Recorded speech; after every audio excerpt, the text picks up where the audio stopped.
Bienvenidos a una nueva edición del especial sobre la COVID-19. Aunque Sudáfrica declaró estrictas medidas de confinamiento desde el principio, estas se fueron relajando y el número de contagios aumentó rápidamente. Se registran máximos diarios con más de 10.000 nuevos casos. No obstante, los centros educativos vuelven a abrir gradualmente sus puertas, a pesar de que no todos están preparados para hacer frente a la pandemia. Sus equipamientos no siempre están en las mejores condiciones. Y eso puede aumentar el riesgo de nuevas infecciones.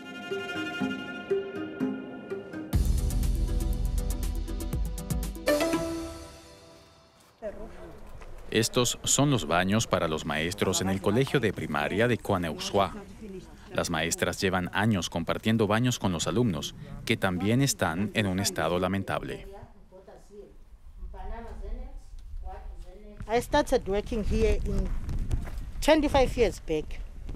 Trabajo aquí desde hace 25 años. Ya entonces los servicios estaban en las mismas condiciones. Seguimos utilizando letrinas. Cuando llegó la democracia pensé que todo iba a mejorar, que iban a poner agua corriente, pero no he visto cambios. Así no se puede trabajar.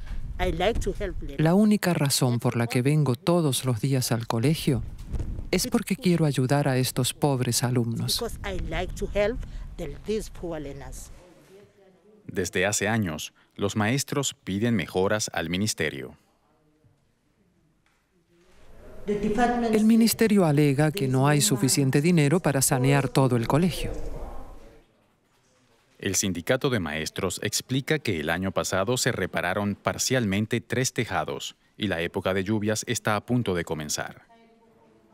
Desde hace años, la adjudicación de obra pública en Sudáfrica es un campo abandonado para la corrupción.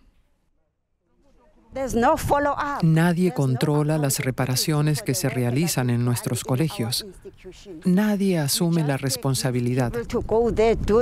Se contrata a las empresas para determinados trabajos, pero nadie viene a controlar cómo se hicieron las cosas.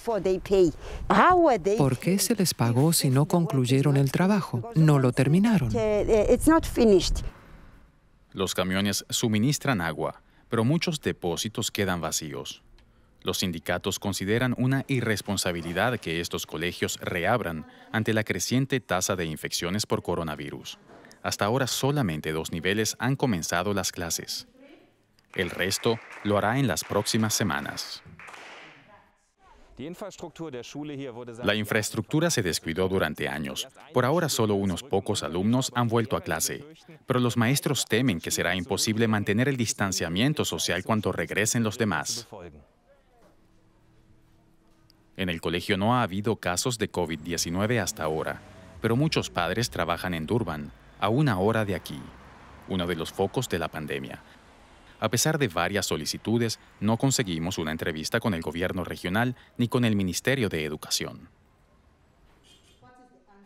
La maestra Ntombo Nkobo quiere que las clases sigan, a pesar de los problemas y la pandemia.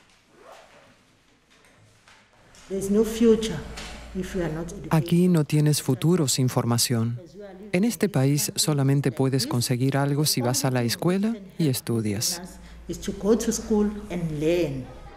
Nkobo y sus alumnos intentan, pese a las dificultades, hacer lo posible por protegerse del coronavirus.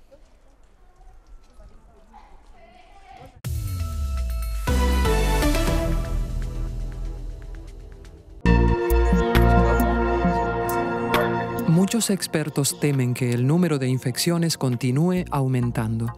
Para entender mejor la situación en Sudáfrica, hablamos con nuestro corresponsal. ¿Cómo reacciona el gobierno? ¿Hay nuevas medidas ante la crisis? ¿Y cómo afrontan los sudafricanos esta alarmante situación?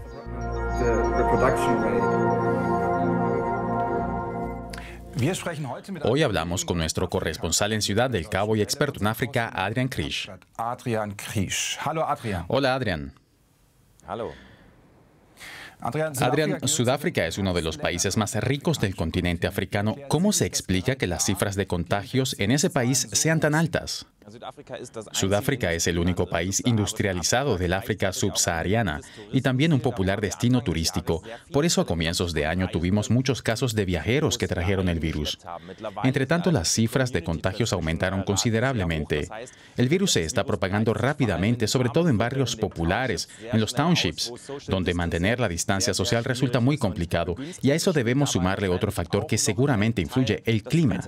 Ahora se ve muy soleado, pero en realidad acá es invierno, llueve muy seguido. El clima invernal ofrece condiciones favorables para que el virus se propague, pero resulta difícil hacer una comparación con otros países africanos, porque en la mayoría no se han realizado suficientes pruebas, y por eso no hay suficientes datos.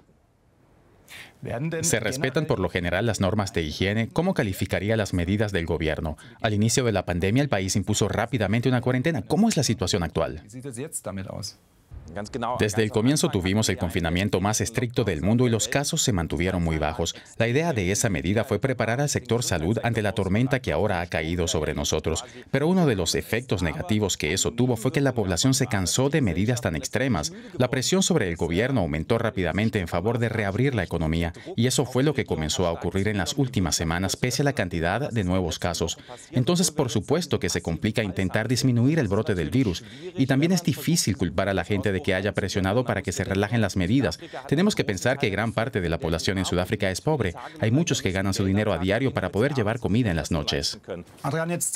Adrian, ahora el presidente de Sudáfrica prohibió nuevamente el alcohol. Las opiniones de la población al respecto parecen estar divididas. Preparamos estas dos opiniones. Pienso que es terrible y poco realista, porque en la industria del alcohol no solo están los que trabajan en las tiendas, sino también el millón de personas afectadas que se han quedado sin empleo. El alcohol es lo más peligroso que hay. Fomenta que la gente se pelee, que haya más asesinatos y violaciones. Por eso apoyo esta medida del presidente. Ha hecho lo correcto. ¿Qué opina sobre la prohibición del alcohol como una medida para combatir la pandemia en Sudáfrica? Es la segunda prohibición. Cuando se volvió a autorizar la venta de alcohol, ocurrió algo impactante. Se registraron 17.000 ingresos hospitalarios semanales relacionados con el alcohol. Esa es la razón para reactivar la decisión de prohibirlo, para dejar que los hospitales puedan dedicarse mejor a los casos de COVID-19. Por supuesto que se trata de una coerción de las libertades personales y no es la única. La venta de cigarrillos, por ejemplo, también ha sido prohibida desde marzo, pero todo eso no será suficiente. Se necesitarán más medidas. Hay algunas regiones que aparentemente se han preparado muy bien, construyendo hospitales de campaña. En otros lugares el panorama no es muy alentador. Es el caso de la provincia de Gauteng, es decir, la región de Johannesburgo, Pretoria y el Cabo Oriental. Ahí ya se nota una extrema precariedad para atender casos intensivos. En todo el país faltan 12.000 médicos y enfermeros y ahora se nota el descuido en el que se tenía al sector salud.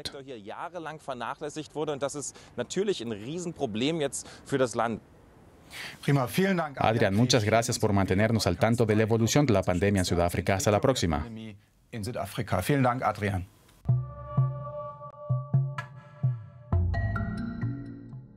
Nuevo presidente en febrero, pero no se espera una verdadera campaña electoral, ya que los actos multitudinarios están prohibidos debido al coronavirus. La oposición está indignada. Asegura que la pandemia es solo una excusa para que el presidente, en el poder desde hace 34 años, silencie a sus adversarios políticos.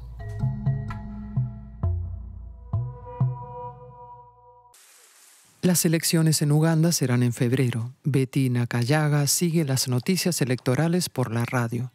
A Betty le encanta asistir a los mítines, pero ahora no será posible. Para detener la propagación del coronavirus, el Consejo Electoral prohibió los actos masivos. Me gusta cuando un candidato habla directamente conmigo y puedo preguntarle lo que quiero. Será difícil depender solo de la radio. Los candidatos dependerán de pancartas, internet y televisión, prensa escrita y por supuesto de la radio. Nos encontramos en el tercer nivel de la pandemia de coronavirus. Eso significa que debemos permanecer muy atentos. Debemos encontrar caminos para aceptar una nueva normalidad y encontrar alternativas para las campañas. A los candidatos opositores no les sienta nada bien que ya no puedan pedir el voto mediante el contacto directo. Acusan al presidente Yoweri Museveni de utilizar la pandemia para manipular el proceso electoral.